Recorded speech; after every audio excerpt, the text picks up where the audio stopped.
Hi ಸ್ನೇಹಿತರೆ ಹಾಗೂ ಬಂಧುಗಳೇ, ನಿಮಗೆ ವಾಸು ಚಾನಲ್ಗೆ ಸ್ವಾಗತ. ಸ್ನೇಹಿತರೆ, ಈ ದಿನ ನಿಮಗೆ ನಮ್ಮ ರೈಲ್ವೆ ಇಲಾಖೆ ಬಿಟ್ಟಿರುವಂತಹ 5,696 ಹುದ್ದೆಗಳನ್ನ ಬಿಟ್ಟಿದ್ದಾರೆ ಲೋಕೋ ಪೈಲಟ್. ಅದ್ರ ಬಗ್ಗೆ ಇವತ್ತಿನ ವಿಡಿಯೋದಲ್ಲಿ ತಿಳಿಸ್ಕೊಡ್ತೀನಿ. ಈ ಹುದ್ದೆಗಳಿಗೆ SLC ಮತ್ತು ಡಿಪ್ಲೊಮೊ ITI ಓದಿರೋಂಥ ವಿದ್ಯಾರ್ಥಿಗಳು ಮಾತ್ರ ಇದನ್ನ ಅಪ್ಲೈ ಮಾಡಬೇಕು. ಇದು ಜನವರಿ 21ರಿಂದ ಸ್ಟಾರ್ಟ್ ಆಗುತ್ತೆ. ಅಪ್ಲಿಕೇಶನ್ ಹಾಕೋದು ಹೆಂಗೆ ಅಂತಾನೆ, ಅಪ್ಲಿಕೇಶನ್ ಆನ್ಲೈನ್ ಬಿಡ್ತಿದ್ರೆ. ಹಾಗಾಗಿ ಇವತ್ತಿನ ವಿಡಿಯೋದಲ್ಲಿ ಯಾವ ರೀತಿ ಈಗ ಯಾವುದು ಕ್ವಾಲಿಫಿಕೇಶನ್ ಎಷ್ಟಿರಬೇಕು ಏನಂತಾನ ಇವತ್ತಿನ ವಿಡಿಯೋದಲ್ಲಿ ತಿಳ್ಕೊಳ್ಳೋಣ.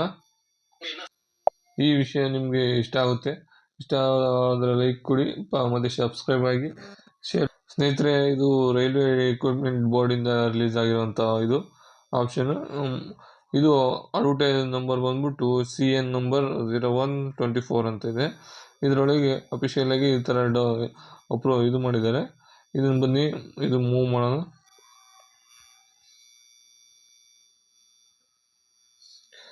ಇಲ್ಲಿ ನೋಡಿ, ಓಪನಿಂಗ್ ಡೇಟು 20/1/2024 ಮತ್ತು ಈಗ ಸಬ್ಮಿಟ್ ಡೇಟು ಲಾಸ್ಟ್ ಡೇಟು 19/2/2020. ಅಂದರೆ ಒಂದು ತಿಂಗಳು ಕಾಲಾವಕಾಶ ಕೊಟ್ಟಿದ್ದಾರೆ.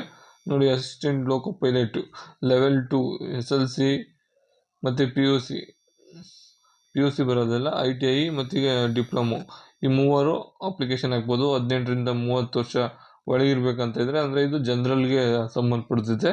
5,696 ರೈಲ್ವೆ ಹುದ್ದೆಗಳನ್ನ ಬಿಟ್ಟಿದ್ದಾರೆ. ಸ್ನೇಹಿತರೆ, ಈಗ ಇಲ್ಲಿ ಸ್ಟಾರ್ಟಿಂಗ್ ಸ್ಯಾಲ್ರಿ ಬಂದ್ಬಿಟ್ಟು 19,900 ಅಂತ ಇದೆ. 19,900 ಪ್ಲಸ್ 1,990 ಪ್ಲಸ್ ಒಂದು 15,000 DA ಅಂತ ಸಿಗ್ತೈತೆ. 15,000 ಎಲ್ಲ ಸಿಗ್ತಾಗೆ ಇವೆಲ್ಲ ಇದು ಮಾಡಿದ್ರೆ ಮಿನಿಮಮ್ ಅಂದರೆ 45,000 ಸ್ಯಾಲ್ರಿ ಪಕ್ಕ ಸಿಗುತ್ತೆ. ಸ್ನೇಹಿತರೆ, ಈ ಒಂದು ಹುದ್ದೆಗೆ ಮೆಡಿಕಲ್ ಸ್ಟ್ಯಾಂಡರ್ಡ್ A1 ಇದನ್ನು ಮಾಡ್ಕೊಂಡಿದ್ದಾರೆ. A1 ಸ್ಟ್ಯಾಂಡರ್ಡ್ ಇದರೊಳಗೆ ಫಿಸಿಕಲ್ ಆಲ್ರೆಡಿ ಎಲ್ಲ ಫಿಟ್ ಆಗಿರಬೇಕು ಫಿಸಿಕಲಿ. ಮತ್ತೀಗ ವಿಷನ್ಸ್ ಬಂದ್ಬಿಟ್ಟು 6/6 ವಿತೌಟ್ ಗ್ಲಾಸಸ್ ಫಾರಿಂಗ್ ಟೆಸ್ಟು ಇದೆಲ್ಲ ಕ್ಲಾಸಸ್ ಹಾಕೊಂಡ್ರು ಸಮೇತ ವಿಷನ್ಸ್ 6/6 ಹೋಗುತ್ತೆ. ವಿಷನ್ಸ್ ಡಿಸ್ಟೆನ್ಸು 6/6 ಅಂದರೆ ಕಣ್ಣಿನ ದೃಷ್ಟಿ ನೀವು ವಿತೌಟ್ ಗ್ಲಾಸಲ್ಲೂ 6/6 ಮಾಡುತ್ತಾರೆ.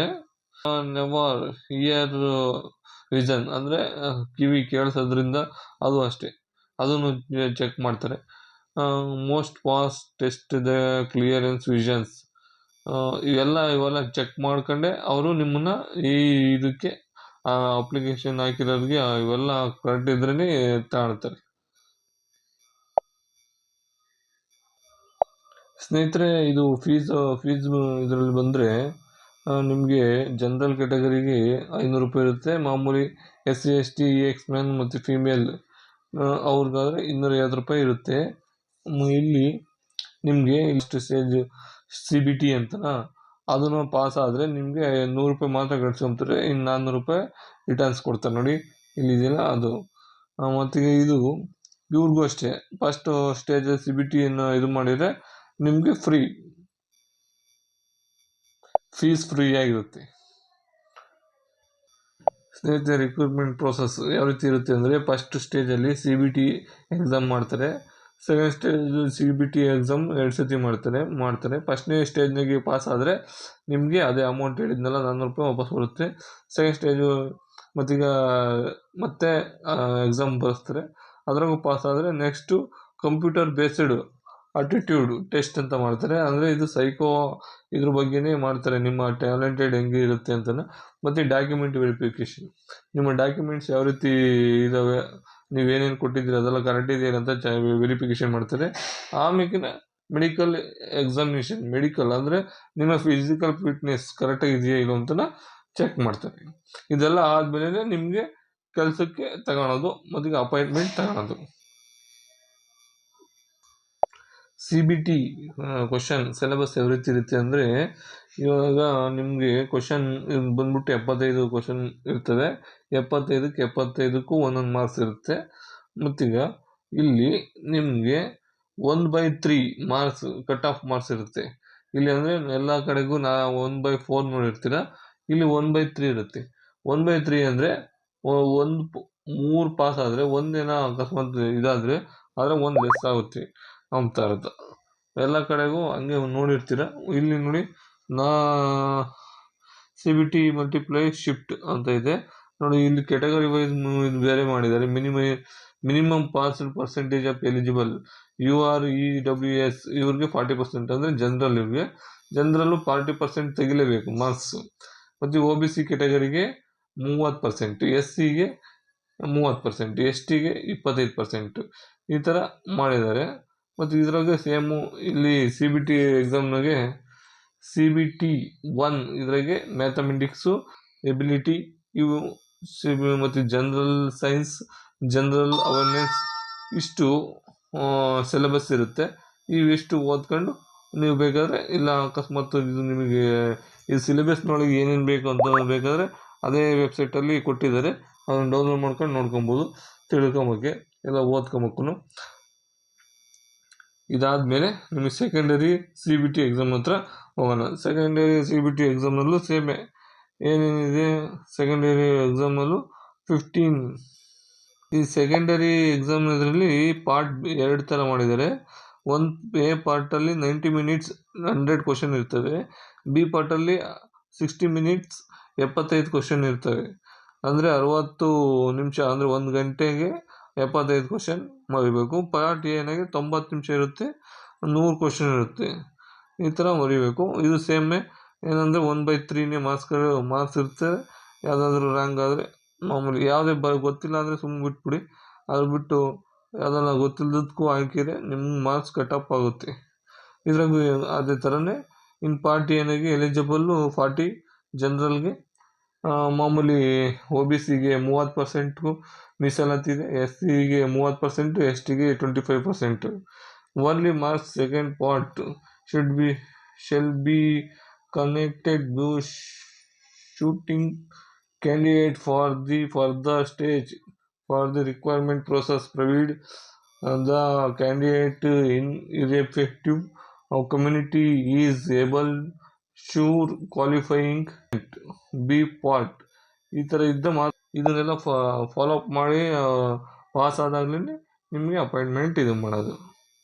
ಇದರೊಳಗೆ ಸಿಲೆಬಸ್ ನೋಡ್ತಾ ಹೋದರೆ ಇದ್ರಾಗೂ ಸೇಮೆ mathematics, general intelligent and reasons, basic science and engineerings, syllabus for the part B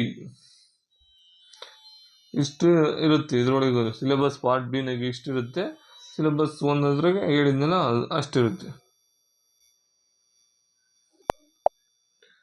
ಮತ್ತು ಸ್ನೇಹಿತರೆ, ನೀವು ಸಿಲೆಬಸ್ ಪಾರ್ಟ್ B ಏನು ನೋಡಿರಿ. ಈಗ ಪಾರ್ಟ್ ಬಿನಾಗೆ ಏನಿಲ್ಲ.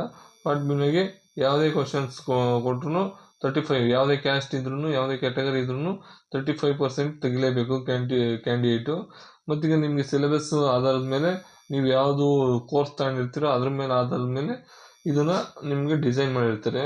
ಅದ್ರ ಆಧಾರದ ಮೇಲೆ ನಿಮಗೆ ನೀವು ಅಪ್ಲಿಕೇಶನ್, ನೀವು ಇದನ್ನು ಎಕ್ಸಾಮ್ನ ಬರೀತೀರ.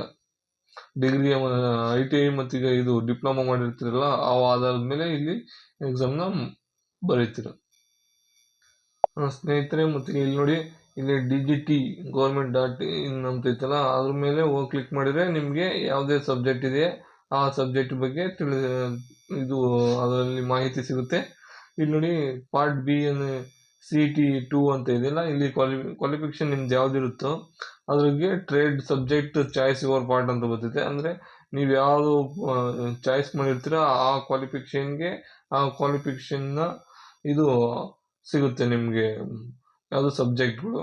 ಅದ್ರ ಬಗ್ಗೆ ನೀವು ಬೇಕಾದರೆ ಇಲ್ಲಿ DGT ಇದೆಯಲ್ಲ, DGT government.in ಅದರೊಳಗೆ ಯಾವ ವೆಬ್ಸೈಟಲ್ಲಿ ಸಿಗುತ್ತೆ, ಆ ವೆಬ್ಸೈಟಲ್ಲಿ ಹೋಗಿ ಬೇಕಾದ್ರೆ ನೀವು ಚೆಕ್ ಮಾಡ್ಕೊಬೋದು. ಇಲ್ಲಿ ನೋಡಿ, ಇಲ್ಲಿ ಇದೆಯಲ್ಲ ನಿಮಗೆ ಈ ಪಾರ್ಟಲ್ಲಿ ಯಾವುದಿದೆಯೋ ಇದಕ್ಕೆ ಟೆಸ್ಟ್ ಸಿಗುತ್ತೆ ಸ್ನೇಹಿತರೆ. ಕಂಪ್ಯೂಟರ್ ಬೇಸ್ಡ್ ಆಪ್ಟಿಟ್ಯೂಡ್ ಟೆಸ್ಟ್ ಮಾಡ್ತಾರೆ. ಈ ಪಾರ್ಟಲ್ಲಿ ಲಾಸ್ಟಿಗೆ ಮಾಡ್ತಾರೆ. ಇದನ್ನು ಈಗಲೇ ನೀವು ತಿಳ್ಕೊಂಬಂಥದ್ದು ಏನಿರಲ್ಲ, ಆದರೂ ಇಲ್ಲಿ ಹೇಳ್ತೀನಿ ಕೇಳಿ. ಇದರೊಳಗೆ ಇದು ಪಾಸ್ ಆಗಲೇಬೇಕು. ಕಂಪ್ಯೂಟರ್ ಟೆಸ್ಟ್ ಅಂದರೆ ನಿಮ್ಮ ಇದು ಕ್ವಾಲಿಫಿಕೇಷನ್ ಅದನ್ನು ಸೈಕೋ ಟೆಸ್ಟ್ ಇದ್ದಂಗೆ ಇದರೊಳಗೆ ನೀವು ಮಿನಿಮಮ್ ತಗೊಳ್ಳೇಬೇಕಾಗುತ್ತೆ. ಇದೆಲ್ಲ ನೀವು ಅಕಸ್ಮಾತ್ ನೀವು ಪಾಸ್ ಆಗಿದ್ದೀರಾ ಅಂದರೆ ನಿಮ್ಮ ಪಾರ್ಟ್ ಎನೊಳಗೆ ಈಗ ಪಾರ್ಟ್ ಎ ಪ್ಲಸ್ CBT 2 ಅದರೊಳಗೆ 70% ತೆಗಿಲೇಬೇಕು, ವೇಟೇಜ್ ತಗೊಳ್ತಾರೆ. ಇದು ಮಾಮೂಲಿ ತಿರ್ಗಾ ಕಂಪ್ಯೂಟರ್ ಆಪ್ಟಿಟ್ಯೂಡ್ ಐತಲ್ಲ ಅದರೊಳಗೆ 30% ತೆಗಿಲೇಬೇಕಾಗುತ್ತೆ. ಆಮೇಲೆ ನಿಮ್ಮದು ಡಾಕ್ಯುಮೆಂಟ್ ವೆರಿಫಿಕೇಷನ್ಗೆ ಹೋಗುತ್ತೆ. ನಿಮ್ಮ ಡಾಕ್ಯುಮೆಂಟ್ಸ್ ಎಲ್ಲ ವೆರಿಫಿಕೇಷನ್ ಮಾಡೋದು ಯಾವ ರೀತಿ ಅಂತಂದರೆ ಇಲ್ಲಿ ಕೊಟ್ಟಿದ್ದಾರೆ ನೋಡಿ. ಇಲ್ಲಿ ಯಾವ ರೀತಿ ಇರುತ್ತೆ ಎಲ್ಲ ನೀವು ಬೇಕಾದ್ರೆ ಸ್ಕ್ರೀನ್ಶಾಟ್ ತೆಗೆದು ನೋಡ್ಕೊಬೋದು, ಅಥವಾ ನೀವು ಹೋಗಿ ಗೂಗಲಲ್ಲಿ ಅಲ್ಲಿ ಇದೇ ವೆಬ್ಸೈಟ್ಗೆ ಹೋಗಿ ನೀವು ತಿಳ್ಕೊಬೋದು. ಬೇಕಾದ್ರೆ ಆ ಲಿಂಕ್ ಬೇಕಾದರೆ ಈ ಡಿಸ್ಕ್ರಿಪ್ಷನ್ ಬಾಕ್ಸಲ್ಲಿ ಹಾಕಿರ್ತೀನಿ, ತಗೊಳ್ಳಿ. ಸ್ನೇಹಿತರೆ, ಈ ಡಾಕ್ಯುಮೆಂಟ್ಸ್ ಎಲ್ಲ ವೆರಿಫಿಕೇಷನ್ ಆದಮೇಲೆ ನಿಮಗೆ ಟ್ರೈನಿಂಗ್ ಪೀರಿಯಡ್ ಅಂತ ಇರುತ್ತೆ. ಟ್ರೈನಿಂಗ್ ಪೀರಿಯಡ್ ಅಂತ ಮುಗಿದ್ಮೇಲೆ ನಿಮಗೆ ಅಪಾಯಿಂಟ್ಮೆಂಟ್ ಲೆಟ್ರು ಬಂದಂಗೆ. ಒಟ್ಟಿಗೆ ಅಪಾಯಿಂಟ್ಮೆಂಟ್ ಲೆಟ್ರ್ ಆದಮೇಲೆ ಟ್ರೈನಿಂಗ್ ಪೀರಿಯಡ್ ಅಂತ ಕೊಡ್ತಾರೆ. ಟ್ರೈನಿಂಗ್ ಪೀರಿಯಡ್ ಪಾಸ್ ಆದಾಗ ನಿಮಗೆ ಸ್ಯಾಲ್ರಿ ಸ್ಟಾರ್ಟ್ ಆಗುತ್ತೆ. ಇಲ್ಲಿ ನೋಡಿ ಸ್ನೇಹಿತರೆ, ನಿಮಗೆ ಇಲ್ಲಿ ವೆಬ್ಸೈಟ್ ಇದೆ. ಈ ಎಲ್ಲ ವೆಬ್ಸೈಟಲ್ಲೂ ಇದು ಆಕ್ಟಿವೇಟ್ ಆಗಿರುತ್ತೆ. ಇದೆಲ್ಲ ವೆಬ್ಸೈಟಲ್ಲೂ ನೀವು ಬೇಕಾದರೆ ಹೋಗಿ ಚೆಕ್ ಮಾಡ್ಕೊಬೋದು. ಇದೆಲ್ಲ ವೆಬ್ಸೈಟಲ್ಲೂ ಹೋಗಿ ನೀವು ಈ ಅರ್ಜಿನ ಹಾಕ್ಬೋದು ರೈಲ್ವೆಗೆ. ಸ್ನೇಹಿತರೆ, ಇಲ್ಲಿ ನೋಡಿ ಕ್ವಾಲಿಫಿಕೇಷನ್ ಎಲ್ಲ ಕೊಟ್ಟಿದ್ದಾರೆ. ಇಲ್ಲಿ ನೋಡಿ ಅಸಿಸ್ಟೆಂಟ್ ಲೋಕೋ ಪೈಲಟ್ 2 ಅಂತ ಇದೆಯಲ್ಲ, ಇಲ್ಲಿ ಇದರೊಳಗೆ ತೋರಿಸಿದ್ದಾರೆ ನೋಡಿ ಎಲ್ಲನ ಯಾವ ರೀತಿ ಸ್ಯಾಲ್ರಿ ಕೊಡ್ತೀವಿ. A1 ಇದ್ರಾಗೆ ಇದು ಮಾಡ್ತಾರೆ ಅಂತಾರೆ. ಮತ್ತೀಗ ಇಲ್ಲಿ ಕೇಳಿದ್ದಾರೆ ITI ಮತ್ತು SLC ಎಲ್ಲ ಫುಲ್ ಇದೆ ನೋಡಿ. ನೀವು ಯಾವುದೇ ಬೇಕಾದ್ರೂ ನೀವು ಇದು ನಿಮಗೆ ಯಾವ ರೀತಿ ಅರ್ಹತೆ ಇದೆಯಾ ಅಂತ ನೋಡ್ಕೊಳ್ಳಿ. ಇದೆಯಲ್ಲ ಇಲ್ಲಿ ಈ ಕಡೆ ಸೈಡು ಅದೆಲ್ಲ ನೋಡ್ಕೊಂಡು ನೀವು ಅಪ್ಲಿಕೇಶನ್ ಹಾಕ್ಕೊಳ್ಳಿ. ಯಾಕೆಂದರೆ ಸುಮ್ಮನೆ ಏಕ್ದಮ್ ಹಾಕಿರೋ ವೇಸ್ಟ್ ಆಗುತ್ತೆ. ಹಾಗಾಗಿ ನೀವು ಎಲ್ಲ ಫುಲ್ ನೋಡ್ಕೊಂಡಿದ್ದಾದ್ಮೇಲೆ ಅರ್ಜಿ ಹಾಕಿರಿ. ಮುಖ್ಯ ಡಿಪ್ಲೊಮೋದವ್ರಿಗೆ ಡಿಪ್ಲೊಮೊ ಇದ್ದರೆ ಡಿಪ್ಲೊಮೊಗೂ ಹಾಕಿ. ITI for regulation institute CVT ನೋಡಿ ಫ್ರೆಂಡ್ಸ್, ಇದು ಡಿಪ್ಲೊಮೊ ಹಾಕಿರೋದ್ರು ಡಿಪ್ಲೊಮೊ ಮಾಡಿರ್ತಾರಲ್ಲ ಅವ್ರಿಗೂ ಅಪ್ಲಿಕೇಶನ್ ಹಾಕ್ಬೋದು. ಎಲೆಕ್ಟ್ರಿಕಲ್ಸು, ಮೆಕ್ಯಾನಿಕಲ್ಲು ಮತ್ತು ಇದು ಎಲೆಕ್ಟ್ರಾನಿಕ್ಸು, ಆಟೋಮೊಬೈಲ್ ಇಂಜಿನಿಯರಿಂಗ್ಸ್ ಇವೆಲ್ಲ ಹಾಕ್ಬೋದು. ಆದರೆ ಸಿವಿಲ್ ಇಂಜಿನಿಯರಿಂಗ್ ಮಾಡಿರೋರಿಗೆ ಮಾತ್ರ ಇಲ್ಲ ಇದು ಅವಕಾಶ. ಸಿವಿಲ್ ಇಂಜಿನಿಯರಿಂಗ್ ಹಾಕಿರೋ ವೇಸ್ಟ್ ಆಗುತ್ತೆ. ಸಿವಿಲ್ ಇಂಜಿನಿಯರಿಂಗ್ ಎಲ್ಲಿ ಕೇಳಿರ್ತಾರೋ ಅಲ್ಲಿ ಹಾಕಿ. ಮತ್ತಿಗೆ ಇಲ್ಲಿ ITI ಮೇಲೆ ನೀವು ಯಾವ್ಯಾವ ತಗೊಂಡಿರ್ತೀರ ನೋಡಿ, ಇಲ್ಲೇ ಇದೆ. ಎಲೆಕ್ಟ್ರಾನಿಕ್ಕು, ಇಂಡಸ್ಟ್ರಿಮೆಂಟು, ಮೆಕ್ಯಾನಿಕ್ಕು, ಮಿಲ್, ವೈರೇಟ್ ಇವೆಲ್ಲ ಇದ್ದಾವೆ. ನೀವೇ ಇದನ್ನೆಲ್ಲ ನೋಡ್ಕೊಂಡು ಹಾಕಿ ಅರ್ಜಿನ. ಹುದ್ದೆಗಳ ವಿಷಯಕ್ಕೆ ಬಂದರೆ ಯಾವ ರೀತಿ ಪಾಠ ಮಾಡಿದ್ದಾರೆ ನೋಡಿ. ನಮ್ಮ ಕರ್ನಾಟಕ ಬೆಂಗಳೂರು ಬಂದರೆ ಇಲ್ಲಿ ಟೋಟಲ್ ಹುದ್ದೆಗಳು ಬಂದ್ಬಿಟ್ಟು 473 ಇದೆ. ಟೋಟಲ್ ಆಗಿ ಅದ್ರಾಗೆ UR ಅದಕ್ಕೆ 186 ಕೊಟ್ಟಿದ್ದಾರೆ.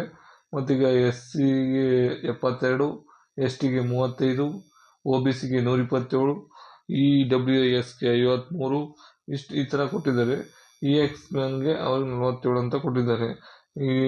ಈ ಥರ ಕೊಟ್ಟಿದ್ದಾರೆ. ಎಲ್ಲದ್ರಾಗೂ ಹಾಕ್ಬೋದು ನೀವು. ಎಲ್ಲ ಕಡೆಗೂ ಎಲ್ಲದಕ್ಕೂ ಡಿವೈಡ್ ಮಾಡಿದ್ದಾರೆ. ನೀವು ನೋಡ್ಕೊಂಡು ಹಾಕಿ ಎಲ್ಲದಕ್ಕೂ. ಸ್ನೇಹಿತರೆ, ಅಪ್ಲಿಕೇಶನ್ ಹಾಕಿ ನೀವೆಲ್ಲ ಈ ಅವಕಾಶನ ಸದುಪಯೋಗಪಡಿಸ್ಕೊಳ್ರಿ. ಮತ್ತು ITI ಮತ್ತು ಡಿಪ್ಲೊಮೊ ಓದಿರೋರು ಎಲ್ಲರೂ ನೀವು ಈ ಅವಕಾಶನ ಪಡಿಸ್ಕೊಂಡು ಅರ್ಜಿ ಹಾಕಿ ನೀವು ಎಲ್ಲ ಕೆಲ್ಸಕ್ಕೆ ಹೋಗ್ರಿ. ಒಳ್ಳೆಯದಾಗಲಿ, ದೇವ್ರು ಒಳ್ಳೇದು ಮಾಡಲಿ. Thank you all. ಎಲ್ಲರೂ ಸಬ್ಸ್ಕ್ರೈಬ್ ಮಾಡಿರಿ, ಶೇರ್ ಮಾಡಿರಿ. ಈ ವಿಡಿಯೋ ಇಷ್ಟ ಆದರೆ ಲೈಕ್ ಮಾಡಿ. Thank you.